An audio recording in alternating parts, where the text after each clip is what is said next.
Hey, salut! On va regarder aujourd'hui qu'est-ce qu'on va faire sur la chaîne dans les prochains temps. Si vous voulez avoir une idée de tout ce que vous pouvez apprendre, restez jusqu'à la fin de la vidéo. On va faire un petit tour de mon chantier de démolition ici. Mais au moins, cette fois-ci, j'ai pensé de la tenir horizontale. Hey, salut! Je suis votre gentleman bricoleur. On fait un tour du chantier et vous allez pouvoir comprendre qu'est-ce qui s'en vient. On est ici dans un sous-sol qui est contaminé par des moisissures. On va apprendre comment le déceler. Évidemment, ça prend l'avis d'un spécialiste qui vient, qui fait des analyses d'air et tout ça, mais on peut quand même déceler ce genre de problème assez facilement. Ici, c'était assez flagrant pour que j'en ai la certitude. Donc, pourquoi ces murs-là sont pas encore démolis? C'est parce que c'est des murs extérieurs. On va le voir quand on va parler des moisissures, pourquoi je les ai pas encore démolis. Pareil pour le plancher, on va aller faire un tour dans un autre coin où j'ai fait un trou dans le plancher, mais que je vais refermer. Donc, les murs intérieurs, les autres, je peux les démolir. Je sais qu'ils sont pas spécialement contaminés. Ce que je fais, c'est que je démolis quand même un côté. Donc, ça, c'est l'autre côté du mur. Ce morceau-là, je le garde. Je vais donc décontaminer des deux côtés, puis ça va être correct. Vous avez vu dans une vidéo là, que je découpais les moulures, c'était ici. J'enlevais les moulures pour pouvoir enlever le plancher. Quelqu'un est venu chercher le plancher flottant. Ici, c'est un mur extérieur, donc ça attend pour être démoli. Tout ça, c'est mur extérieur. Bon, la cuisine, je vais tout démonter pour en récupérer un maximum. Il y a des éléments là, qui sont brisés ou qui ne seront pas récupérables. Donc, on va essayer de faire un maximum avec ça. On va complètement changer les choses de place ici. Ben, vous voyez, là, c'est ici que je me suis amusé à me pitcher dans le mur, comme si j'allais peut-être passer à travers. Avec toutes les poteaux qu'il y a, c'était sûr que non, mais c'était drôle et c'était le fun de le faire. De ce côté-là, on a encore un mur intérieur. On a le placo récupéré qui est là aussi. Le mur de pierre, évidemment, va rester.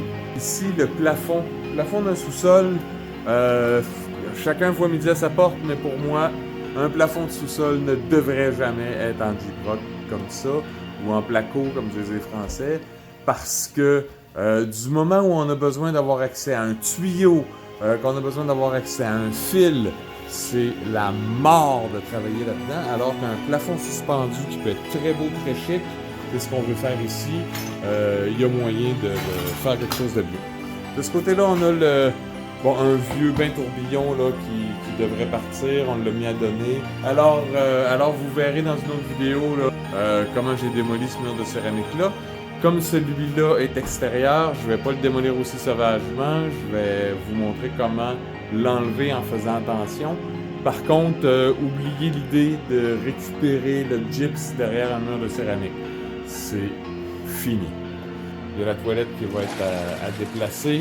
Et il y a les égouts ici qui vont être complètement redirigés. La vanité, on change ça de place. La laveuse sécheuse, ça va bouger. En tout cas, ça restera pas ces vieux robinets moches-là, c'est sûr. Dans cette section ici, il va y avoir mon bureau. Il y a un faux plancher. Bon, les dessus, je sais pas si on va mettre ça. J'ai commencé à le défoncer. Vous voyez le madrier de support qu'il y a là. Je l'ai cassé d'un seul coup de pied. Et je ne suis pas Jackie Chan.